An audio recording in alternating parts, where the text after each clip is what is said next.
Hello, hello. Welcome to episode 24 in my narrated series with all of my balls exposing what is really going on with the lawsuits regarding Katie Joy. Now, I know that some of you think I'm very, very new to this and whatnot, and I'm just going to tell you that I do my best to keep it to the script because there is local lore that I'm aware of. I know people who directly know Katie Joy. I know what I've been sent. I know that there's things I have to be very, very careful of never saying, as I know more than I say. Trust me in that. With that being said, I'm doing my best to be very careful and stick to this because I'm trying to find the truth. That is my goal here. As you all know, I'm not making any money on this. My channel is greatly suffering. I am under attack, and you know it. You see it.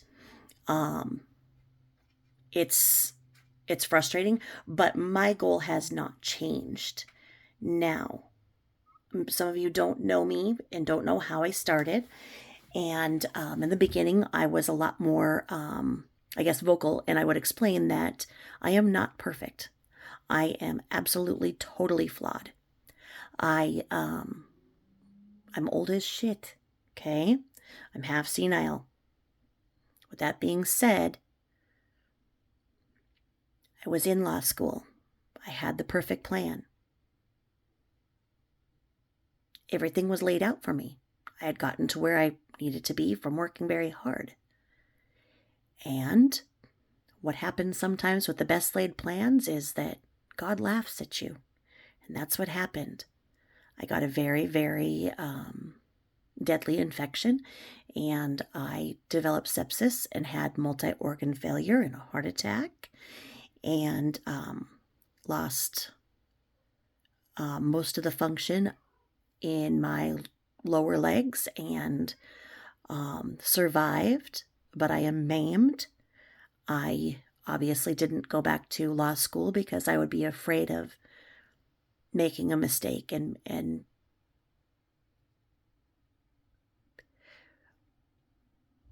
I just wouldn't feel right representing anybody being as broken as I am. With that being said, I was more vulnerable when I got what caused the pandemic, and that caused me to have meningitis. I nearly died again, okay? I'm not sure which life I'm on, but apparently I'm a cat, and I had meningitis, which caused my brain to swell. I have hearing loss. I will be getting my hearing aids soon. And with that caused brain damage and long COVID syndrome. With that, I have something called aphasia. I think I'm saying it right, where word finding skills are difficult. It was very, very hard for me in the beginning to even think that I could ever even speak on a channel. But as I had done okay as a panelist, I started getting a little bit more courage in speaking out loud. But one of the things that can happen is I can be looking at a calendar and you know, and I know that it says January, but what's going to come out of my mouth is September. And I'll be looking at you thinking that I said that word, but the wrong word came out. It has been a long road. I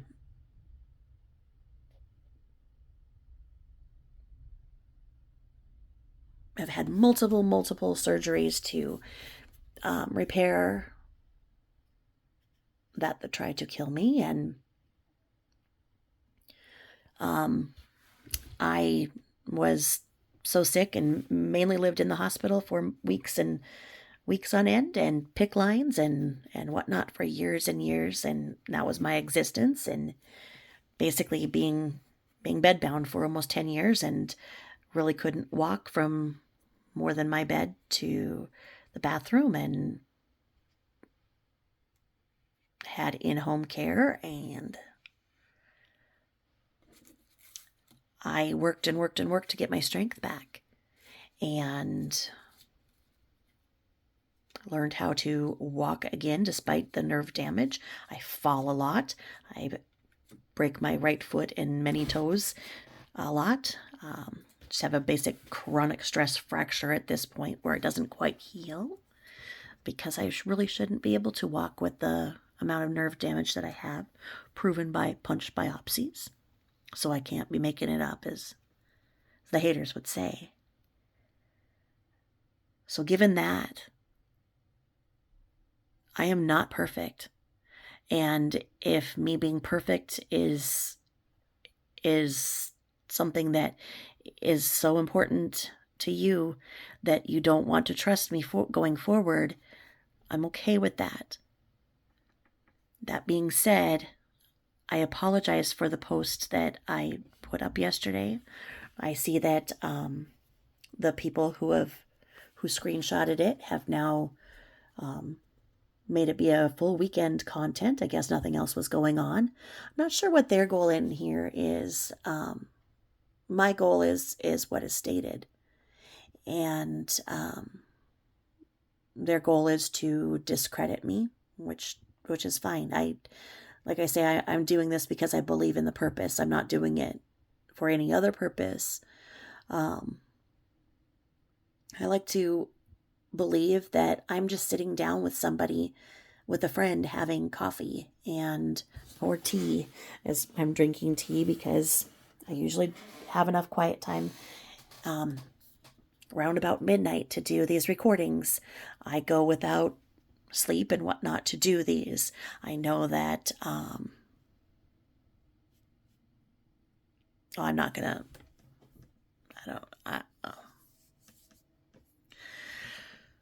On the Chris Chrisley thing, like I say, I'm old. So I remember when he first came on the scene with the reality show and the pageant, whatnot, and he came on scene as Chris Chrisley. That was his personality.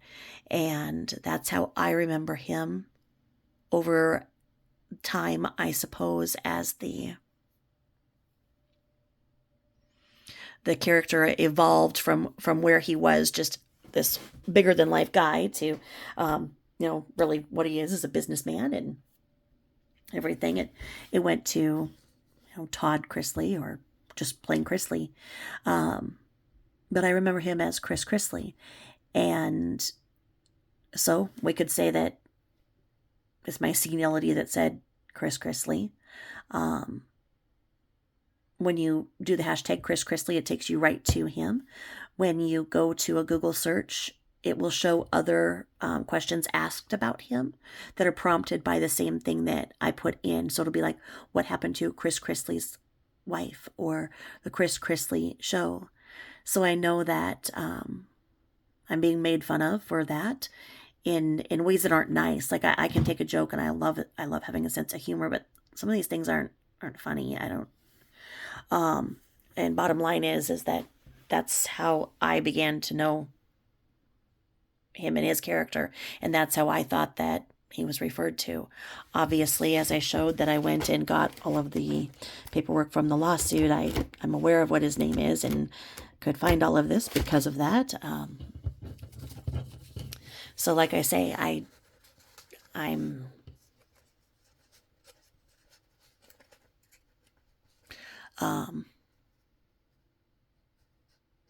nothing. I'm just here to do something that I felt was important, because even I didn't understand what all was going on. And when I went to take a look for myself and saw everything for what it was, I felt that there would be other people out there who wanted to know that. And on the grand scheme of things, I think that I get things right. And I think it's a bit myopic to continue to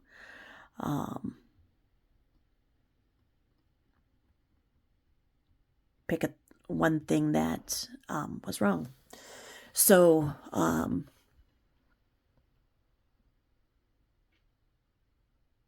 I don't get paid to do this. I'm I don't know how to stress that enough. I am giving my time, and I thank you all for your time in listening to me, as time is a valuable gift.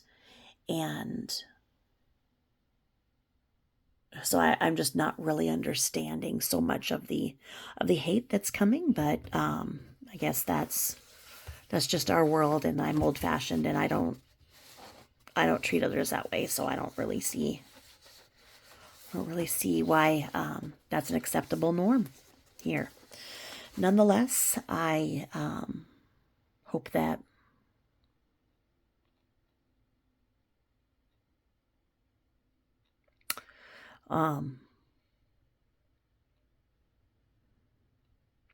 overall I've brought more knowledge than I have made in mistakes. And I was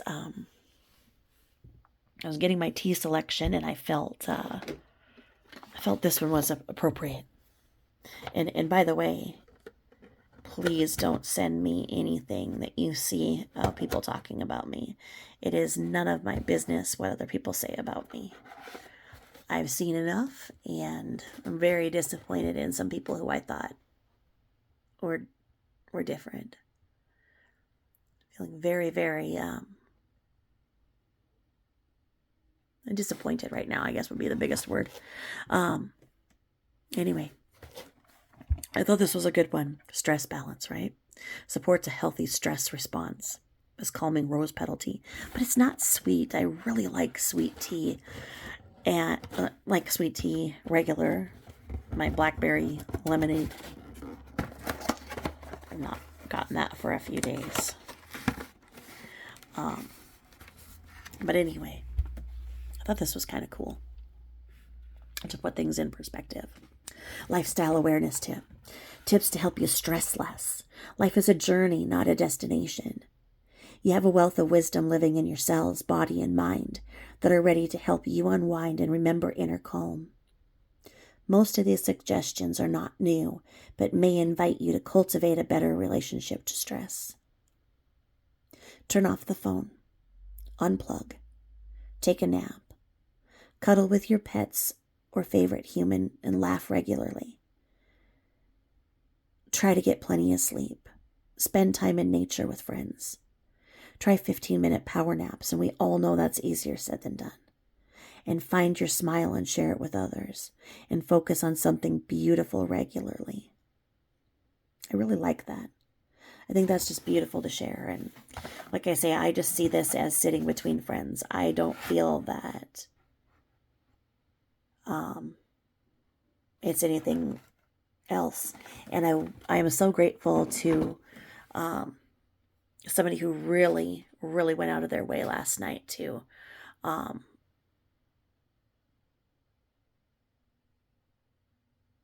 work with me on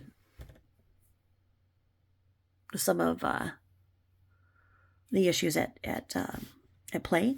And one of my friends who's been with me since day one came right away to my email, and it's just amazing to have such wonderful friends out there. And we're where we are in a world that can feel very, very lonely. It's really nice to know that we actually have friends. Right now, the 2% are running everything. It's no longer our democracy where 50+1 rules, the majority rules. Right now, it's the 2% that are very, very angry and bitter people that are being heard. And I bow down to that. Maybe they've never been heard in their life, and it's time that they get this chance and people are listening. And I bow down and I respect that. But at the same time, enough is enough. And this platform is big enough for us all. If you can have your name, and you can write comments. You can start your own channel. And the way I see this is that it's just like, cable, where you can go and you can switch channels and see which one you want to listen to, or you're looking for something that they're talking about at that time. You don't sit there and go and search out who was just on that channel and that you don't like what they just said, and you're going to go and track them down and put a turd in their mailbox. I mean, what the hell? There's enough room for all of us. When somebody doesn't think that there's enough room for all of us, you have to ask, what are they getting out of it? What is propelling them to push others away? And 9 times out of 10, you're going to find that it's greed. That there's some people who are making a lot of money off of drama and hate. And they've all came here. And we've got one big nest of narcissists. And they stomp all over people like you and I. And when we fight with them, we give them what they want. So I've given them what they want this weekend. Okay. You got me. Who will it be next week? You just watch them just squash people. Just go and squash, squash, squash. Anywho, those of you who've been with me since the beginning in the Watts world, I saw J for Justice had something out and said that, she'd waited a year to get this stuff from the Wisconsin prison. So I thought it was going to be pretty interesting. It tended to be really repetitive. I listened to the whole thing. I didn't hear anything new. She played a lot of the more salacious aspects with Trent Bolt and stuff, which I don't personally believe Trent Bolt. I know that some people do, and like I said, maybe it's his day to be listened to, but I don't know. I didn't really hear what I wanted to hear that was there. So nothing new in Wattstown. I did hear that Armchair Detective lost his channel, and I don't want anybody to lose their channel unless, they're a big, huge tragedy pimp or doing things that are illegal on their channel. Then, of course, I have a problem with that. But as far as the cancel culture, I don't support that. And I just, like I say, I feel like this is big enough for everybody, and you're not in the mood to watch that person's channel, just don't watch that person's channel. But maybe you'll feel like, watching it on some other time. I don't know. I don't know. I was not a fan of Armchair Detective just because I felt like he gave into a lot of the conspiracy theories and whatnot. And with that case too, I went in and I tried to find the truth and went to the truth and the discovery and everything, and I still don't understand that. I mean, I went deep, and you know what? And I got crafty, and I put together some stories to make it flow better, to be like, okay, does this scenario work and whatnot? And to better understand, because it still just does not make sense how it happened, but it happened.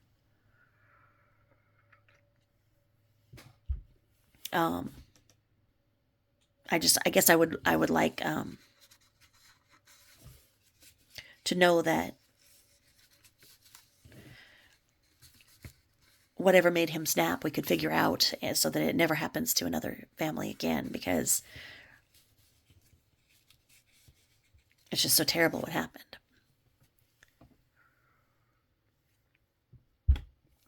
So I got my rose tea, which, like I say, is not sweet. It doesn't really smell or taste like rose. But then again, I've still got the issue from the meningitis, where I still don't smell and taste things, right? I used to love red licorice, and red licorice still tastes like a blob of flour to me. But I cannot get enough of dried Cheerios. I am like a crazy hound with Cheerios, and I'll just sit there and gobble up a whole freaking box. Craziness. Why dry Cheerios? I don't know. I'd prefer it to a steak. Prefer it to much? I mean, when we were just on vacation and everything, Hubbers would want, to go to Culver's or whatever. I don't know if you guys have Culver's there, but where you guys are at. But he'd want something like that, hamburger and fries, for lunch. And I'd be like, I'll be fine with my box of Cheerios. Just leave me alone. It's like, what is wrong with you? I don't know. I did Google it to see what's wrong with you if you just crave dry Cheerios, and it says see a doctor. So something ain't right. So anyway, here we go. We got our friends here in our decor, and I really love this one with the purple sparkles.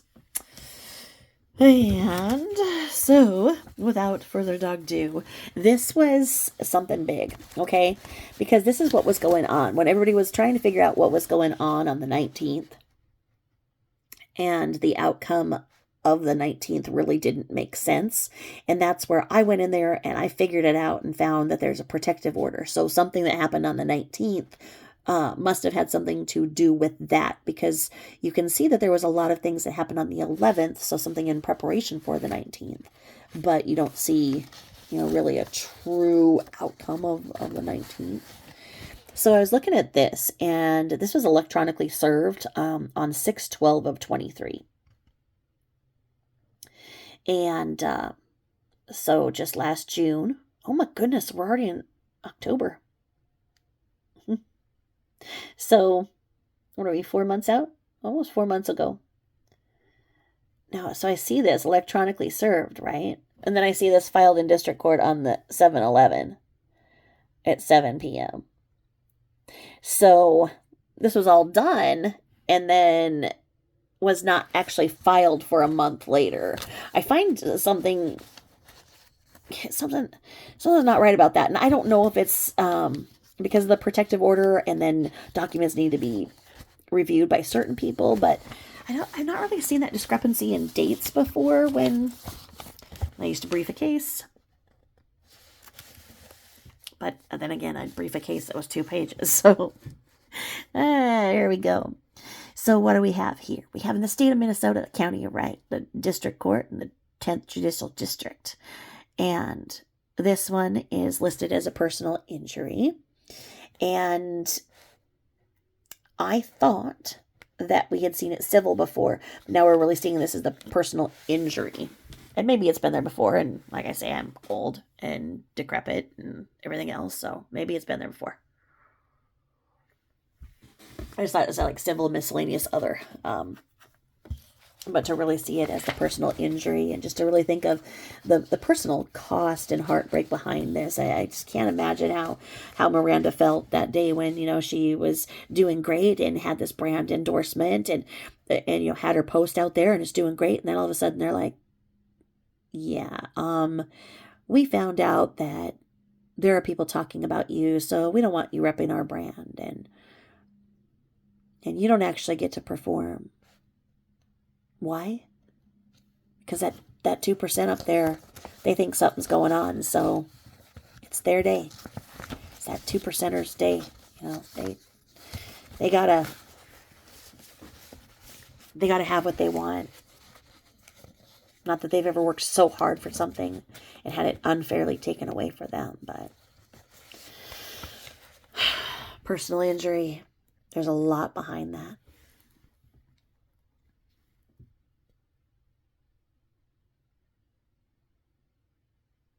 So we go here with 7M Films Incorporated and Robert Shin and Miranda and James Derrick as the plaintiffs. And we have them versus Catherine Mansky-Paulson and Without a Crystal Ball, LLC. We know that Mansky is her maiden name, and I am not sure of her middle name. To know her true middle name and her true birth date would be for me to go and run like a background check or something from a background service, of which I don't subscribe to any of those services at the current moment because I just don't have any money for anything extra like that, and that would be going real life, and I don't want to do anything that is not public document at this point. When I do opine with my own opinions and whatnot, I try to tell you that, and I know that, like I say, I've seen the comments that I'm going to be the next one. I'm going to be the one that Katie Joyce sues and whatnot, and That's fine. I'm taking that risk. I'm okay.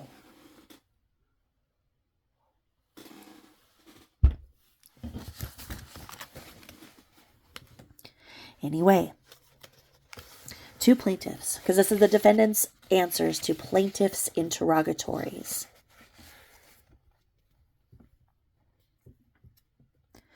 Two plaintiffs by and through their attorneys Amber J. Stavick, Dudley and Smith, PA, 1295 Northland Drive, Suite 250, Mendota Heights, Minnesota, 55120. We have the general objections to interrogatories.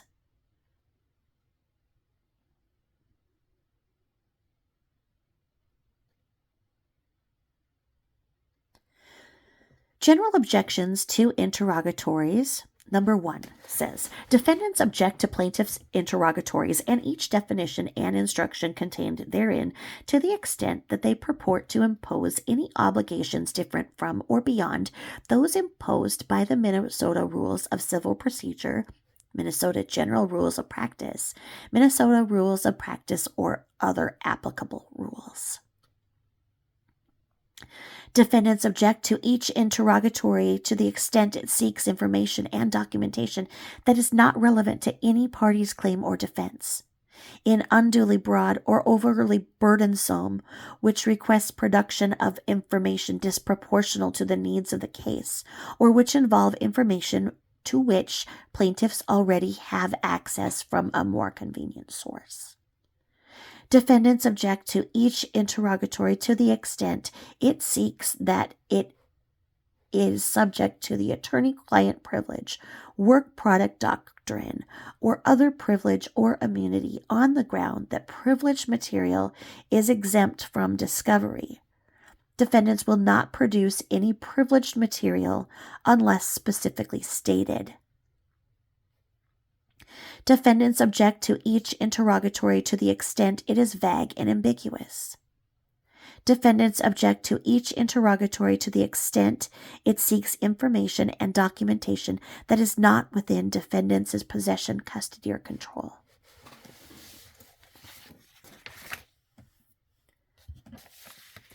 Defendants' general objections are incorporated herein in response to each interrogatory. The absence of a reference to a specific objection to a request shall not be construed as a waiver of the general objections to such request or defendants' right to object on any additional grounds. Defendants do not waive of their general or specific objections in the event that they furnish information or documents coming within the scope of any such objection. Discovery is ongoing and continuing in this matter. Thus, the answering party expressly reserves the right to modify, supplement, and amend these answers should additional information be discovered prior to trial. Additionally, by responding to these interrogatories, the answering party is not waiving and does not intend to waive, but expressly reserves the right to assert, at any time during this litigation, all objections relating to competency, relevancy, materiality, admissibility, vagueness, and ambiguity. With respect to any interrogatory that indicates that defendants made certain statements on social media, defendants object insofar as the posts speak for themselves. With respect to any interrogatory that is apparent, paraphrase, or quote by defendant, defendants object to the extent that no citation was provided by plaintiffs.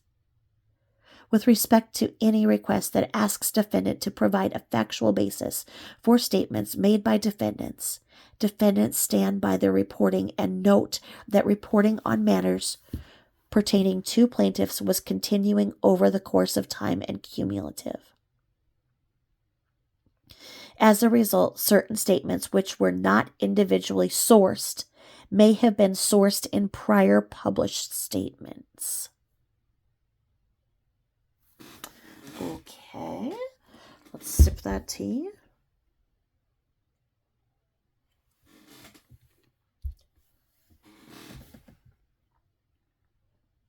Defendants object to any interrogatory as to any matter pertaining to defendants' opinions about plaintiffs. Okay, hold on. Well, I'm gonna plug my charger in. Hold, please.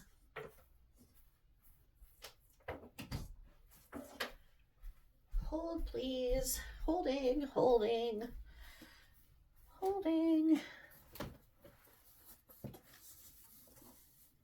Sorry for this. I should have had this done before.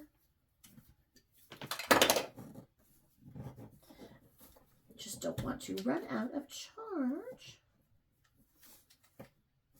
That's not gonna work. Hold, please. Sorry for the delay. Hopefully it goes to a commercial. Okay, let me see. Hold on.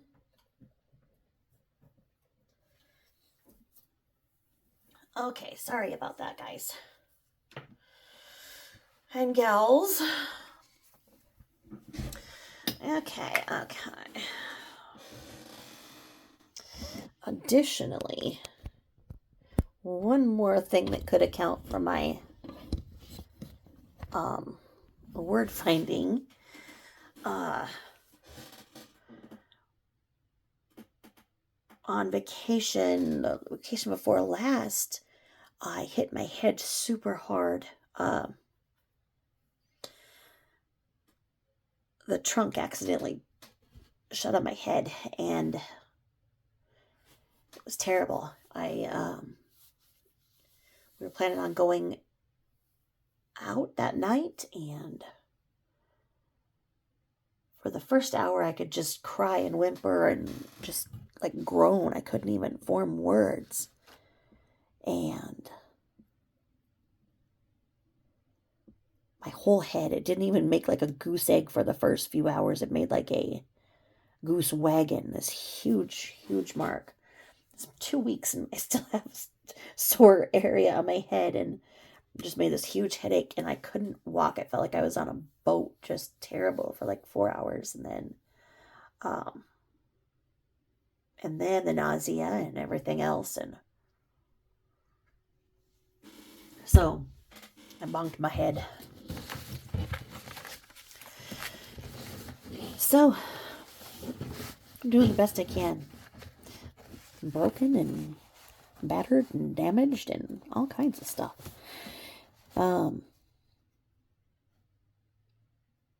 So basically, a subject to these general objections, and if subject to those objections noted elsewhere herein, defendants respond as follows. Answers to plaintiff's interrogatories. State specifically and not in a general fashion the name, address, and phone number of all of the individuals who helped prepare your answers to these interrogatories, requests for production, and requests for admission. So that's asking who all did everything. And the answer is Catherine Mansky-Paulson, counsel of record. Identify each person defendants are aware of who may have knowledge or who is likely to have discoverable information relevant to the facts and circumstances surrounding the matters of which are the subject of the claims of this lawsuit. For each person, include a detailed summary of the matters you believe they may have knowledge of. Answer. Objection. Calls for information protected by the journalist's privilege outlined in Minnesota statute. Now, here we go. Again, time to play ball. Because we knew this was going to happen. We knew that she was going to claim journalistic privilege. So, I will research that statute, that Minnesota statute. Let me get a highlighter so I will remember. And let's see here. Highlighter, where did you go? Where on earth? Where did my highlighters go? Oh no.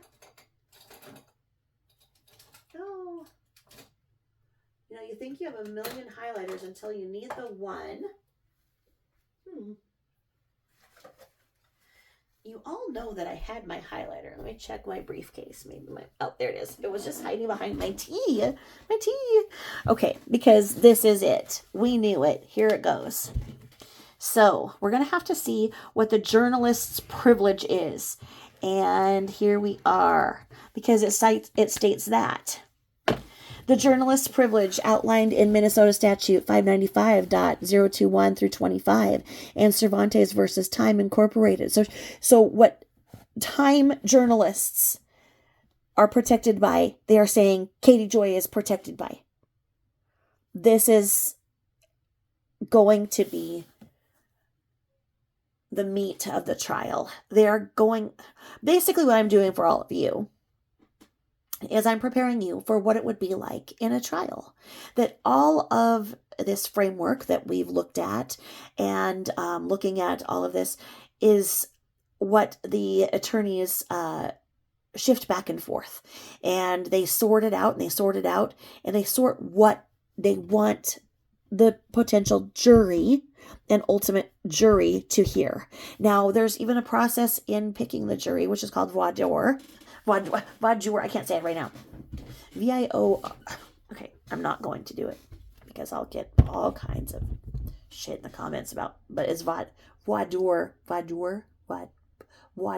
It's been too long since I've said it.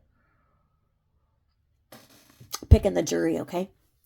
And, they can pick who they want and who they don't want to a certain extent too. So the jury is selected. The information is selected. You may not know everything that has occurred as a juror. The people who are outside of that jury pool may know of something that happened that the judge decided that they did not want the jury to know. And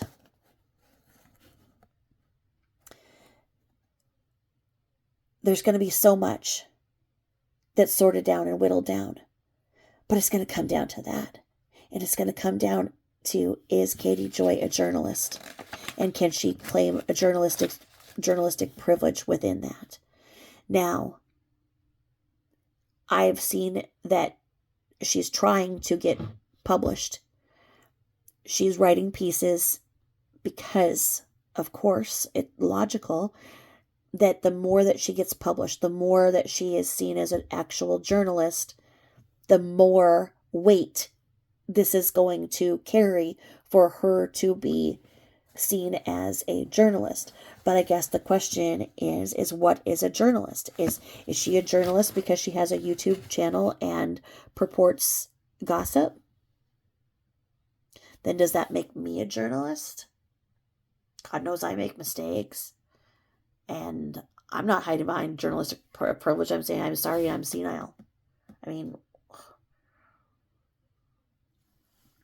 I'm not claiming journalistic privilege. I don't see myself as a journalist. Now, have I? No, I've never. Anyway. Without waiving said objection, see initial disclosures to the extent that plaintiffs have not provided substantive discovery responses. Defendants are hard-pressed to identify individuals who might have relevant information. Wow. That is a word salad. That is saying nothing out of something. Think about this, what this says. Because right here, that question was, where are you getting this? Essentially, it's like, what are the subject of the claims in this lawsuit? For each person, include a detailed summary of the matters that you believe they might have knowledge of.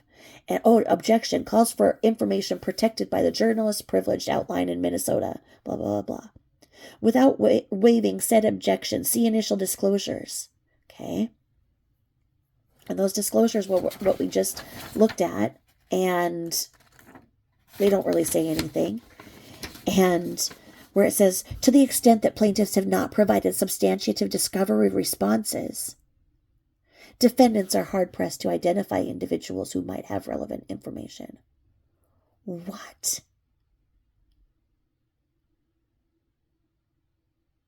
So they're blaming that the questions aren't right, essentially. This has Graham's Graham's personality all over it. Is this signed by Graham? Let me see. Because Jennifer Moore wouldn't, I don't think she'd be that cocky, but let's see. Jennifer Moore signed it. Oh, she gets a little frisky with these interrogatories, I see. All right. That tea tastes like nothing. Nothing. I always put 2 tea bags per 16 ounces too, just so you know. It says, identify each person defendants expect to call as a witness at trial. Answer, unknown as of yet. Okay. Identify each person defendants expect to call as an expert at trial. For each person, please state the substance of the facts to which each witness is expected to testify. Answer, no experts have been identified as of yet. Can't you just imagine her saying it like that too? Identify each and every document defendants intend to utilize at trial. Exhibits have not yet been identified.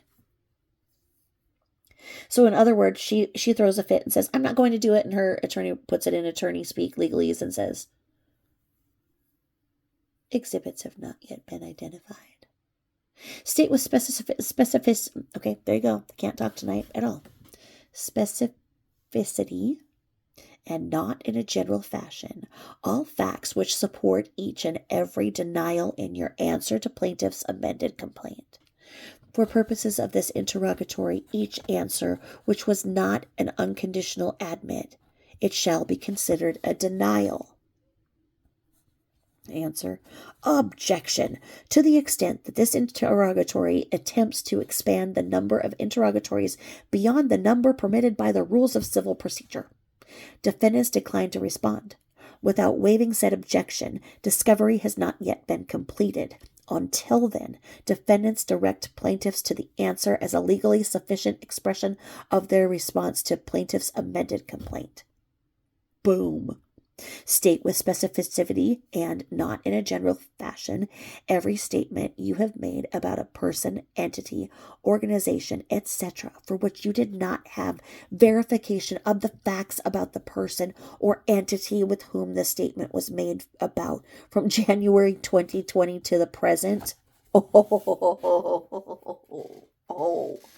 that's a big way of saying, where do you get this stuff and what are you talking about? And you want to see the answer? Well, answer is this. Objection. Overly broad and unduly burdensome. Without waiving said objections, defendants stand by their reporting and the relevant statements speak for themselves. State the names of all social media platforms used by defendants Catherine Paulson and Without a Crystal Ball, LLC from January 2020. For each, provide the names and aliases used on each platform made by the defendants. The social media platforms include, but are not limited to, Instagram, Snapchat, BeReal, TikTok, YouTube, Facebook, Reddit, and Twitter. Well, for YouTube, we've got the obvious right here. Without a Crystal Ball. Got all that. Don't have any issues with that. Username, Without a Crystal Ball. Pretty easy. Email address, we've got that. Without a Crystal Ball, 78. So maybe that's the year of her birth, maybe. But, I don't want to speculate. I'm very, very, very serious around here. What? Ma Kisses is crying about this. Kisses, what's the matter? What? Ma Kisses is crazy baby Scoundrella. Tried to eat my spaghetti tonight. I was watching TV, laying in bed, eating spaghetti. Quite the visual, right? And this little gray paw comes up over the edge and tries to just snag a noodle. And I was quick with the camera and got her. But I didn't get the paw. I got her looking up at the spaghetti, and it's hilarious. Scoundrella likes herself some noodles.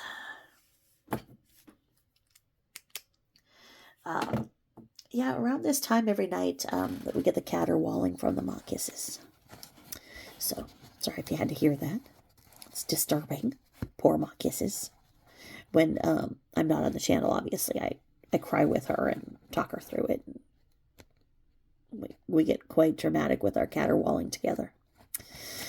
Anyway, Twitter is logical, without a crystal, WOACB official.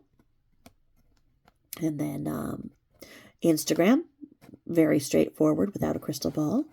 She's not saying her sock accounts here. Come on, people. This is what we wanted. We wanted her to admit to all of her socks.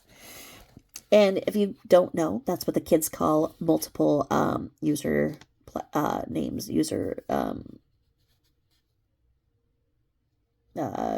do you call them? Okay. So let's say that you switch out your username to something else. Let's say that you have a channel and you want to be this way, but you want to be a total bullying turd and actually come at people. And so you have a different username so somebody won't know that you're this actual channel, and you don't want your actual channel to get hurt. So you go around being an absolute turd with a different username, and you think that no one can figure out who you are. But take a little sip of tea with that, People think they're sneaky. So they call it a sock because what do? You change your socks. So you take off your socks and put on a different pair of socks.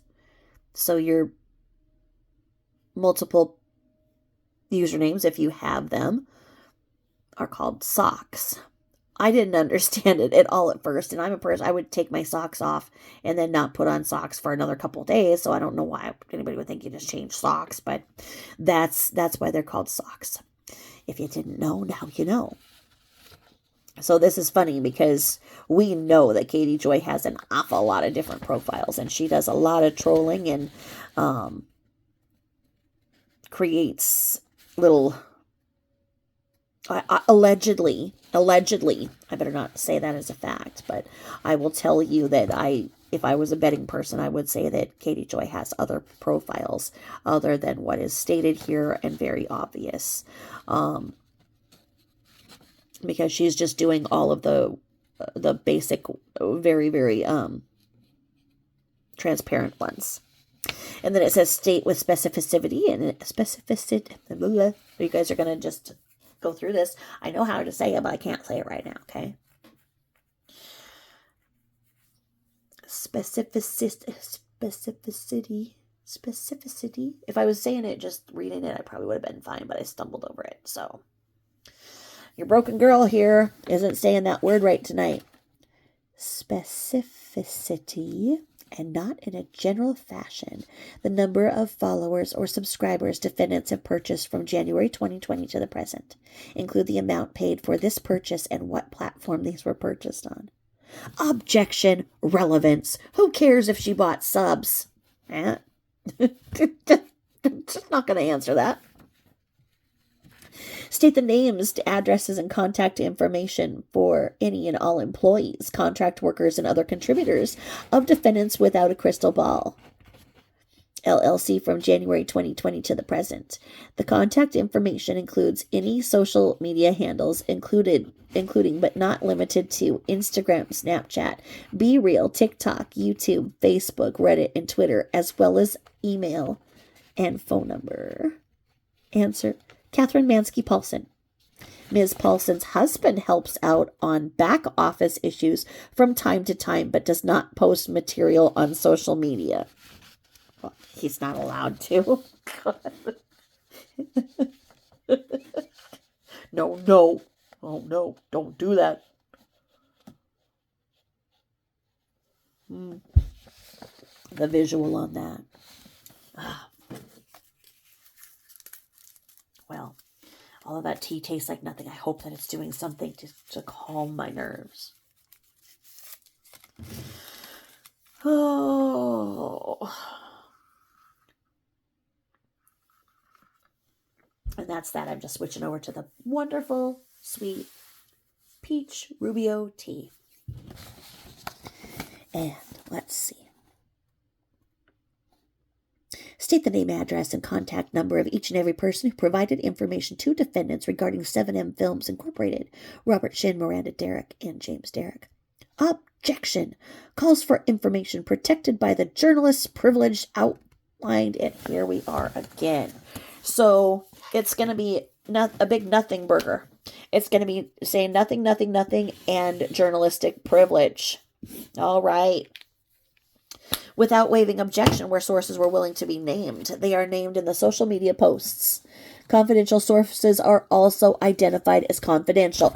There we go. We knew it. We knew it. We knew it. So she's going to get there and watch her do a big hunger strike and everything, that she won't give up her sources. And she's a journalist, and have journalists worldwide come out and try to defend her, and then see what she's done and be like, I'm out. I wouldn't have done this. You're on your own. That's my opinion. Okay.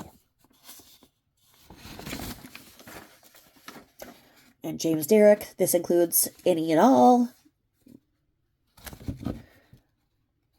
phone calls, texts, Facebook Messenger, texts and calls, blah, blah, blah, blah. Okay, so once again, they're asking, state the name and address and contact number of each and every person to whom defendants shared information with regarding 7M Films Incorporated, Robert Shin, Miranda Derrick, and James Derrick. This includes any and all phone calls, texts, Facebook Messenger, texts and calls, messages, WhatsApp messages, GroupMe messages, Discord messages and posts, Microsoft Team messages, emails, letters, face-to-face discussions, video calls, Zoom, Teams, FaceTime, Skype, voicemails, as well as all social media posts, including to, but not limited to, Instagram videos, posts and live, Snapchat, BeReal, TikTok, YouTube, Facebook, Reddit, and Twitter. State the date and contact of the communication starting from January 2020 to the present.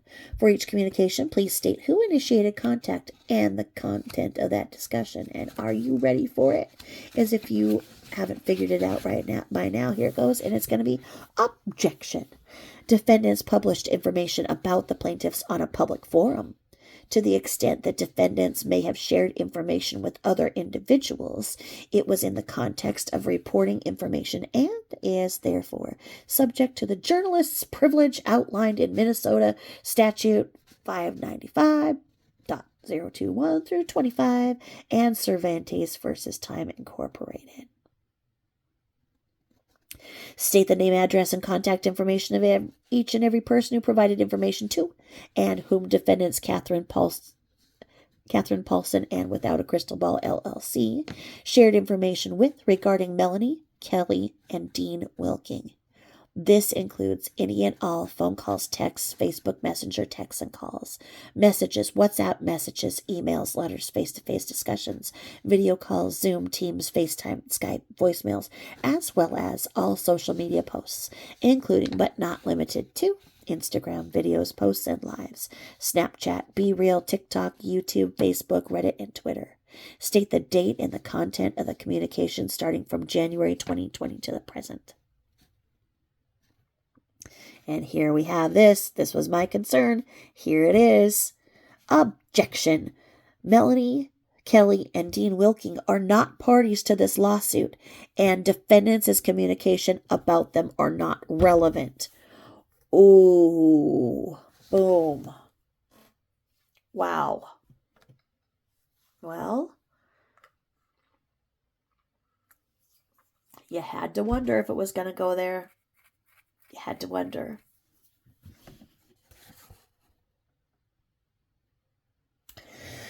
State the name, address, and contact information and date of contact to any reporters the defendants shared information with relating to 7M Films Incorporated, Robert Shin, Miranda Derrick, James Derrick, or any persons or entities associated with plaintiffs. Objection. To the extent that defendants may have shared information with other individuals, it was in the context of reporting information and is, therefore, subject to the journalist's privilege outlined in Minnesota Statute 595.021 through 25 and Cervantes versus Time Incorporated. Now, This Cervantes versus Time Incorporated is 464, second edition, 986, and the 8th Circuit, 1972. We're going to have a problem with that because it's a 1972 ruling and our world is just a little bit different. 1972 was a good year, though. Without waiving this objection from time to time, reporters from other publications would contact defendants about their reporting, and defendants would allow them to name them as a source. Defendants do not maintain a list of these contacts. State the name, address, and contact information for any third parties. Defendants have had contacting regarding plaintiffs. For each third party, please provide the first date of contact and a summary of all matter which have been discussed with that third party. Objection. Overly broad and unduly burdensome. To the extent that defendants may have shared information with other individuals, it was in the context of reporting information and is therefore subject to the journalist privilege outlined in Minnesota statute. So what did she do? Just copy and paste every single time. And without waiving said objection, from time to time, defendants reported on conversations they may have had with third parties and identified these individuals in their social media posts.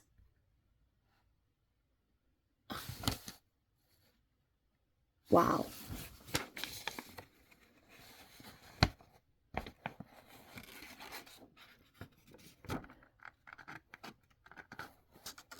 Wow.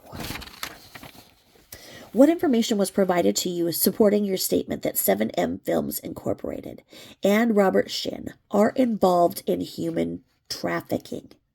For each fact, statement, etc., please provide the name and contact information for the person who provided that information. Objection as to form. This interrogatory may not be a fair paraphrase of any statement defendants may have made. Without a specific citation, defendants can only answer generally. All sources are either named in the posts or subjects to the journalist's privilege outlined in Minnesota Statute 595, blah, blah, blah, blah, blah. Without waiving said objections, defendants also reviewed court files, including Chung versus Shin, et al., Orange County file number 30 through 2009, and the supplemental Lee versus Alpha Plus Realty Incorporated, file number Labor Communication 2013, and RCP Financial Incorporated versus Lee and Los Angeles County file from Superior Court, California 2022, various social media posts published by interested parties, and news articles published by other journalists.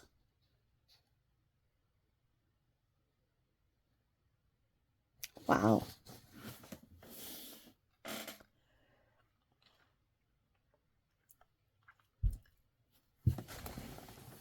What information was provided to you supporting the statement that 7M Films is a cult? For each fact, statement, etc., please provide the name and contact information for the person who provided the information. Objection as to form. This interrogatory may not be a fair paraphrase of any statement defendants may have made. Without a specific citation, defendants can only answer generally.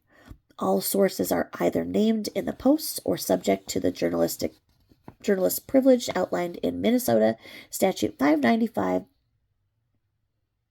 We've already heard this, Cervantes versus Time, without waiving said objection, and it goes there. And then it lists off what was just stated, where Katie Joy went into old files and found accusations. And it says various social media posts published by interested parties and news articles published by other journalists. Finally, defendants note that the conclusion that 7M Films Incorporated and or the Shekinah Church is a cult would be a statement of opinion based on cumulative reporting that is protected under the First Amendment of the United States Constitution. Okay, So now we're going to bring out the Constitution to defend Katie Joy. Well, I think that the founding fathers are rolling over in their graves right now. This is not exactly what they were thinking was going to happen, but who knows? Who knows? Hold on while I top off my tea, please. Just a second.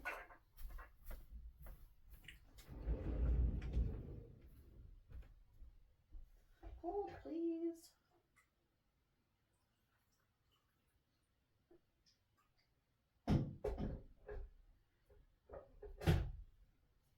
Hold, please. All right. My rose tea didn't have any taste, and my peach tea was just too sweet. And let's see here. So,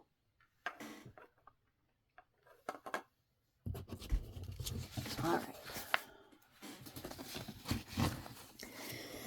Here we go. What information was provided to you supporting your statement that the worst part of this cult is that they are preying on black dancers, exploiting them, and then making them believe that everyone is made at them. Okay, made. This is not a mistake on my part right here. It says everyone is made at them because they are black. I'm assuming that she made a typo and it should have said mad, but who knows? Like that, because this is the second time we've seen it. So I'm assuming that Katie Joy had the typo in the post and then this was put exactly as stated, but who knows? Who knows with this, right? Who knows? For each fact, statement, etc., please provide the name and contact information for the person who provided the information. Answer. Ready for it? You know what's coming. You know what's coming. Here it is. Right there. Right there. Got it? Objection. As to form, this interrogatory may not be a fair paraphrase of any statement defendants may have made. Without a specific citation, defendants can only answer generally. All sources are either named in the post or subject to the journalist privilege, blah, blah, blah, blah, blah. The quotation appears to be a statement of opinion based upon cumulative reporting that is protected under the First Amendment of the United States Constitution. So there we go again. What information was provided to you supporting your statement which maintains that Robert Shin sexually abuses women? For each fact, statement, etc., please provide the name and contact information for the person who provided the information. Ready for it? Objection. As to form, this interrogatory may not be a fair paraphrase of any statements defendants have made. All sources are either named in the post or subject to the journalist's privilege outlined in, there we go, Minnesota and Cervantes. And it says, without waiving said objections, without a citation, defendants can only answer generally. Defendants also reviewed court files including, and lists off the same things, and various social media posts published by interested parties and news articles published by other journalists. Finally, statements that defendants may have made are statements of opinion based on cumulative reporting that is protected under the First Amendment of the United States Constitution. What information was provided to you supporting your statement, which maintains that Robert Shin is instructed by God to teach young women about sex and that he induces them into joining his cult? For each fact, statement, etc., please provide the name and contact information for the person who provided the information. Ready for it? Ready for it? Objection. As to form, this interrogatory may not be a fair paraphrase of any statement defendants may have made. All sources are either named in the post or subject to the journalistic privilege outlined in blah, blah, blah. It only answer generally, and the same thing under the First Amendment. Now, my opinion here is that, yeah, on the surface you can think, well, you know, that's journalistic privilege and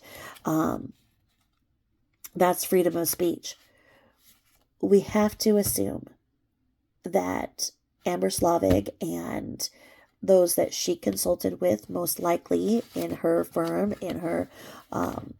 she has family that are also attorneys in the area. We have to assume that they went through the situation at hand with Katie Joy's reporting and went through, and maybe they even did a mock trial like I've described to you, and went through and measured if what she has done is indeed something that is protected by journalistic privilege and by our Constitution. We have to assume that that has been evaluated and that those are the key arguments that are anticipated, and that is why from the very beginning I have said that this could become a very high profile case, in that social media is a much different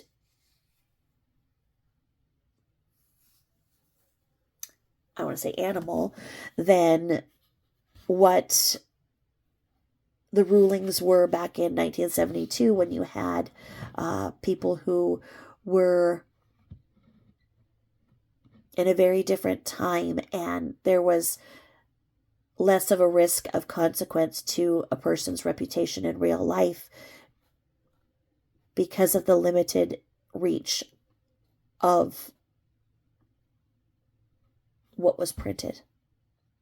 Now, within a minute, somebody can be chastised.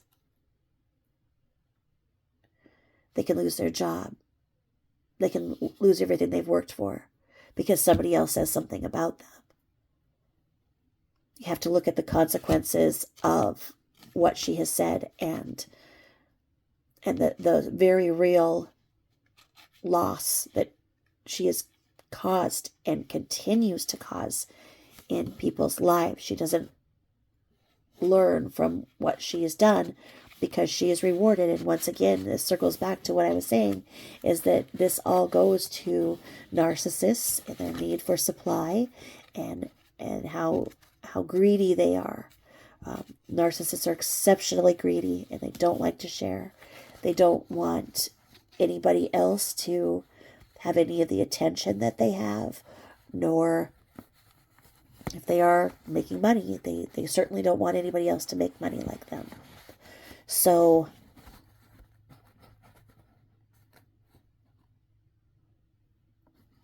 we could have big eyes looking at what's going on here in our little courthouse on the prairie.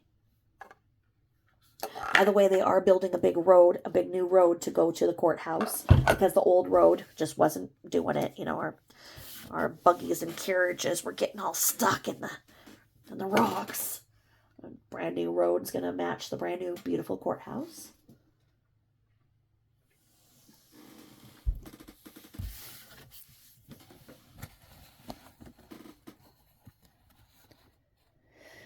What information was provided to you supporting your statement, which maintains that 7M Films dancers are under mind control?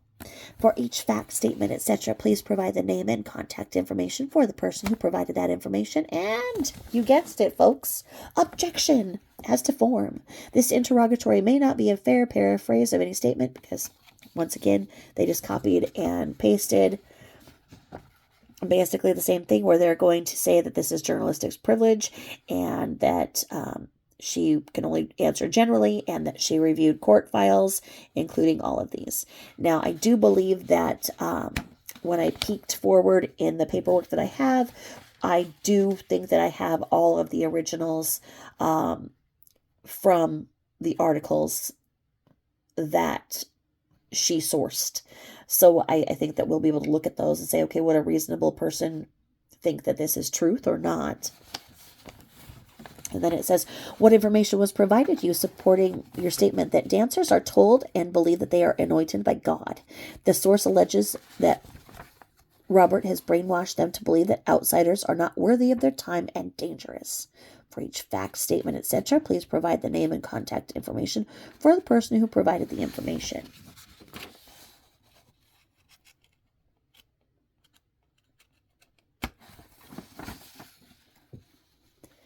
And it's the same copy and paste. Objection. And then what information was provided to you supporting your statement that social media managers at 7M Films are blocking any family members and friends that try to reach out? For each fact, statement, etc., please provide the name. And guess what it is? It is going to be objection, journalistic privilege, and First Amendment. And then what information was provided to you supporting your statement that leaders threatened to kill their families if they kept in contact with them? For each fact, statement, etc., please provide the name, contact information, and guess what it is? It is an objection. And then it says, objection. The amended complaint does not allege that defendants made this statement, and a citation is necessary to answer this interrogatory. Okay. What information was provided to you supporting your statement, which maintains that 7M Films Incorporated dancers are not allowed to answer questions, and that everything must go through Hannah Shin? For each fact, blah, blah, blah. And what do you know? Objection, journalistic privilege, and court files. And it is going to say here something a little bit different, because it says various social media posts published by interested parties and news articles published by other journalists. Defendants specifically point to the Instagram post located at Katie Joy on Instagram. Says Shekinah Church demands members include them on all emails through blind copy, meaning the recipient cannot see that Hannah is reading the ... which contains a reproduction of an email sent from Hannah Grace Lee. Finally, statements that defendants may have made are statements of opinion based on cumulative reporting that is protected under the First Amendment of the United States Constitution. Okay? Now, this is the thing where we see this spelling thing, pastor. Okay? So, as we are seeing this again, we can only assume, well, I better not assume anything, but I'm going to go out and be wild and assume that they are writing exactly as Katie Joy wrote this, which is really, really odd, because you would think that she would know how to spell pastor and capitalize it. But anyway, your pastor, Robert Shin, has been, and that's in parentheses, has been accused of spying on members, placing spy technology on computers, hacking and monitoring all electronic communication of members. For each fact, statement, etc., please provide the name and contact information for the person who provided the information. Ready for it? Objection. As to form, this interrogatory may not be a fair paraphrase. And they go through the same thing that they're copy and pasting. Okay? Now, something a little different right here says, in particular, Ms. Chung alleged in her lawsuit that Mr. Shin placed software on her computer in order to spy on her.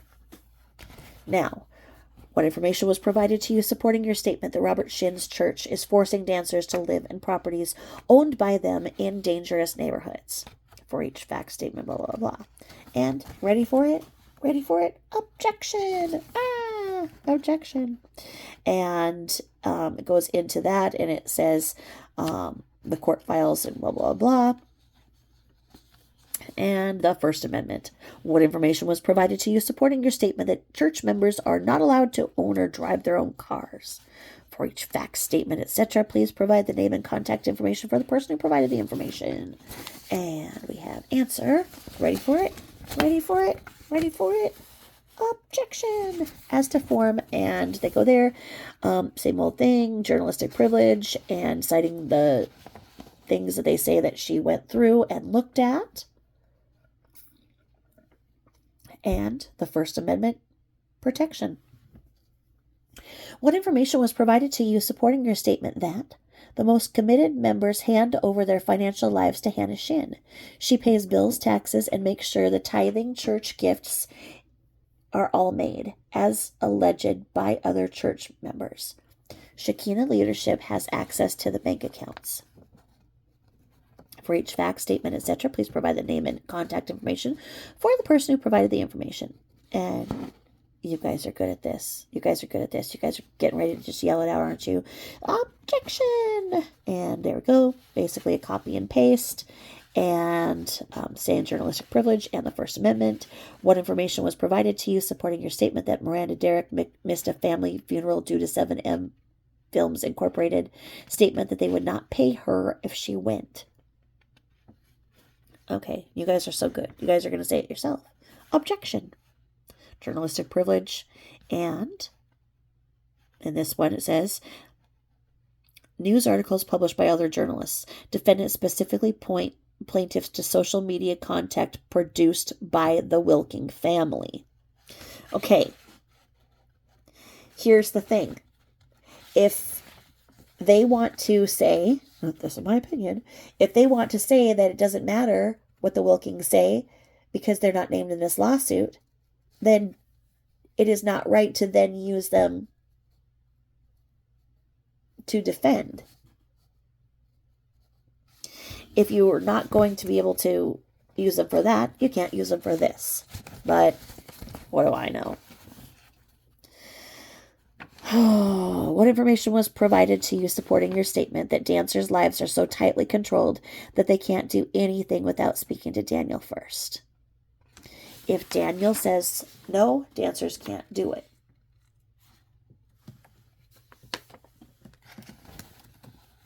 And you guys can do this on your own at this point. Ready? 2, 1. Objection! Boom! And journalistic privilege and First Amendment. What information was provided to you supporting your statement that 7M is not only trying to control the dancers, they also want to control the government? What? And you guys are so good. You guys have this. You've got it. Here it goes.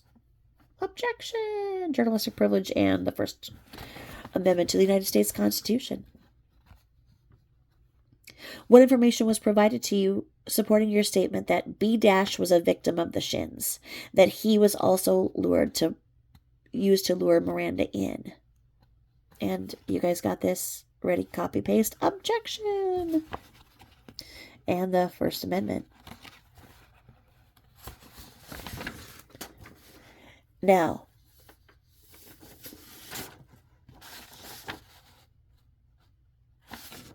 in this one, there's a little bit of difference because it says,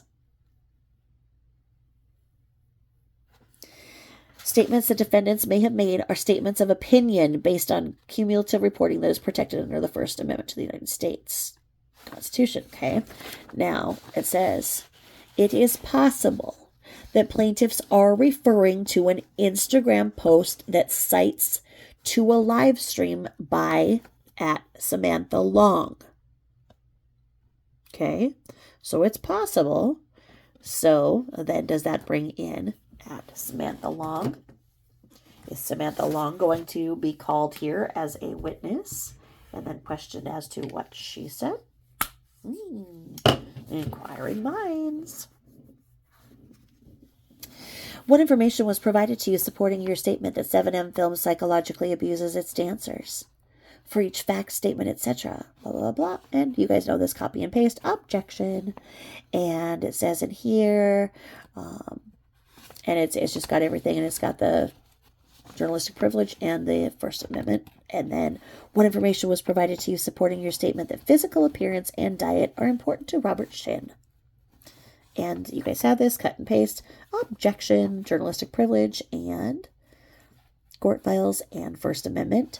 What information was provided to you supporting your statement that your, once again, pastor, this isn't me saying it, it's Paster, the way they put it, Robert Shin has openly admitted that he curses people that do not donate to him.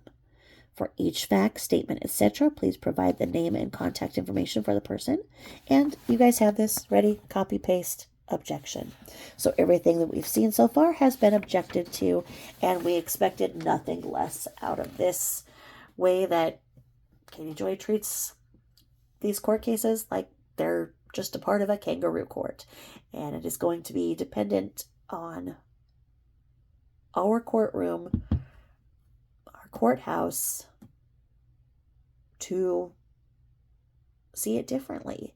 This, like I say, this is a clash of worlds. We've got, California people clashing with the Midwest, and I don't know. What information? Oh, hold on. Because we do have this where it is said this is cited again. For when it says, that said, Mr. Shin testified to this effect in a deposition conducted in Ms. Chung's lawsuit. Presumably, Mr. Shin has a copy of that deposition. What information was provided to you supporting your statement that Robert waterboarded Dom? Okay. And you guys know this. Ready? I should even put it right there so you guys can see it.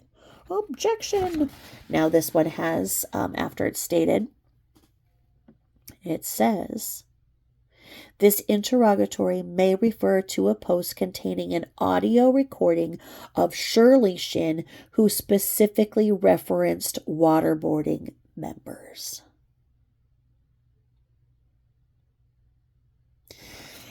If Katie Joy is telling the truth, then Robert Shin's in trouble. But it is my opinion that he would not have came up and been comfortable enough to file a lawsuit that has the potential to be very high profile if these accusations were not true.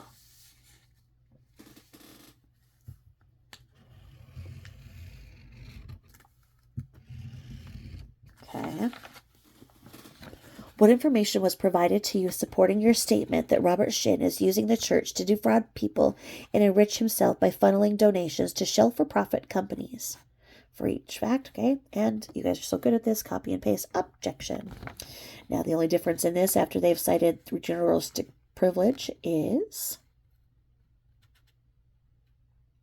that it states, in particular, Ms. Chung and Ms. Lee's lawsuits make these allegations. Okay. I'll do that.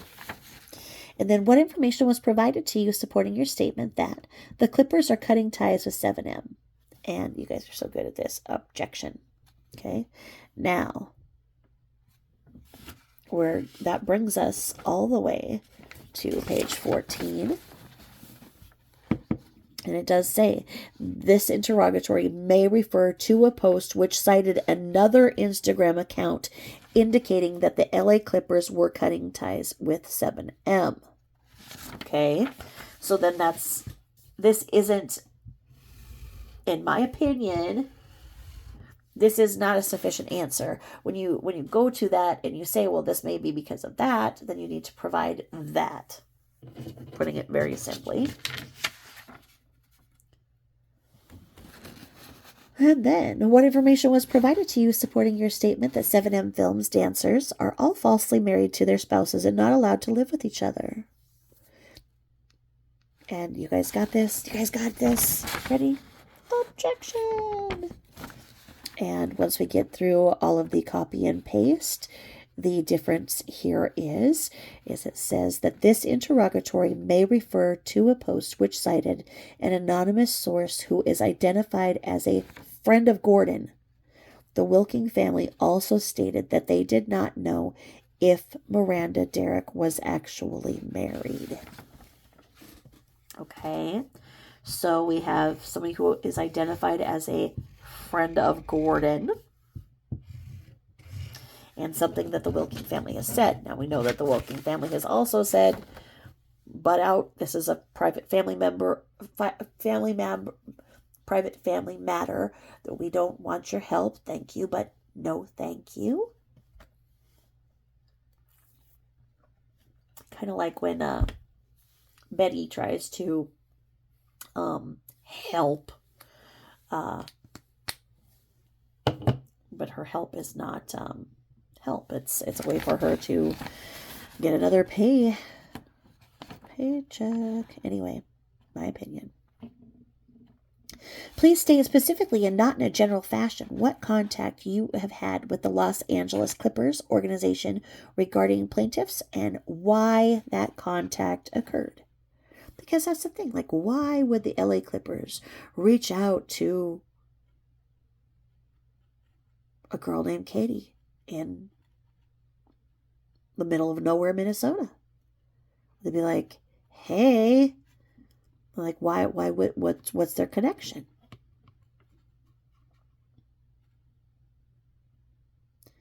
And the answer is, are you ready for this one? Answer, none. She could be in trouble by the judge for some of this nothing burger word salad.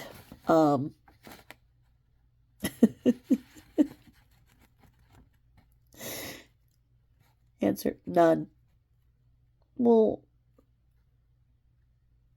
didn't you not? I'm not going to say anything. Please state specifically and not in a general fashion why you instructed your followers to do their thing with regard to plaintiffs and their associates. And you guys know how this goes. But this one's a little different. And it says, objection as to form. This interrogatory may not be a fair paraphrase of any statement defendant may have made. Without waiving said objection, defendants have no problem admitting that they believe Shekinah Church is a cult, that Robert Shin is a horrible person, that 7M Films is closely related to the Shekinah Church, and that 7M dancers are being victimized by 7M Films. Robert Shin and the Shekinah Church. As such, it is not unreasonable for defendants to ask their viewers to do their thing. Oh, okay. Well,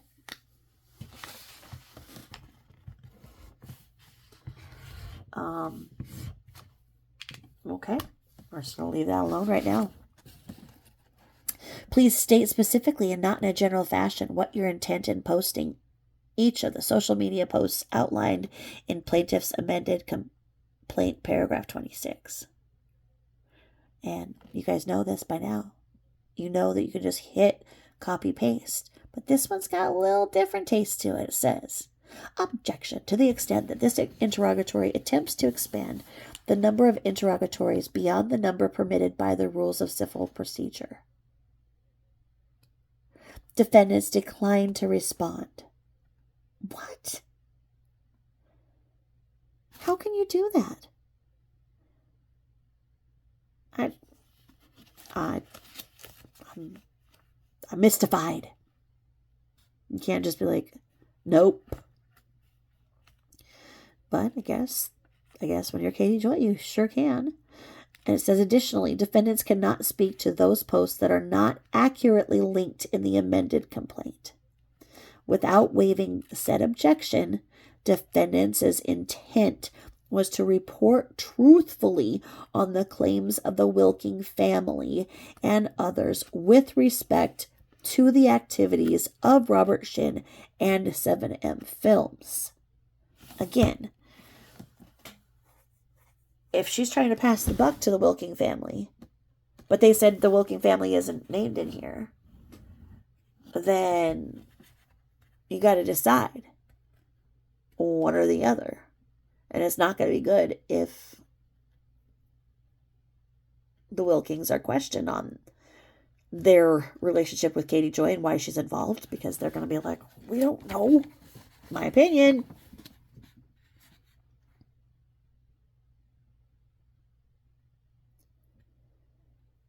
Please state specifically and not in a general fashion the reasons for each of your affirmative defenses outlined in your answer. And the answer to that is objection. You knew it was coming. Insofar as the affirmative defenses set forth legal bases upon which defendants believe the complaint should be dismissed, defendants are not attorneys and cannot answer this interrogatory. For each of your responses to plaintiff's first set of requests for admissions, which was not admit, please explain the factual basis and reasoning for your answer. And here it goes. Objection. Insofar as there are 146 requests for admissions, answering as to each admission would effectively expand the number of interrogatories beyond that which is permitted under the Minnesota Rules of Civil Procedure. I declare under penalty of perjury that everything I've written here is true and correct. And there we have it. We have Katie Paulson's autograph. There it is. There you go. Dated June 12, 2023. And then we see here, as to objections, and it is signed by Jennifer Moore, attorney for the defendants. And we just have this little history there where you can see from, this is a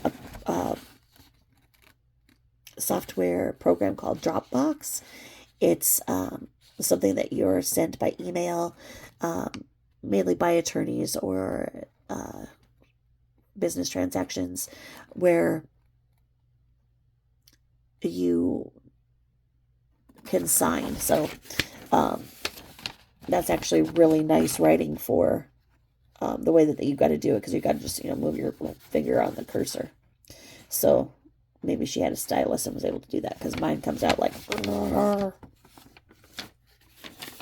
So we just see that this went at 3:24 for her signature, and it took her 12 minutes to see it, and sign it. She signed it 12 minutes later. Because then we got Katie Paulson 77, so she likes 77 too. So I don't know. I guess that 78 that we saw wasn't anything significant, because we got 77 and 78, but that ambiguity. And then, so it was all done and completed. And you gotta figure there was all these hours. There were billable hours. So her attorney's making a big chunk of money on all of this, and it's, like I say, it's a mess, and I would be very, very scared if I was Katie. But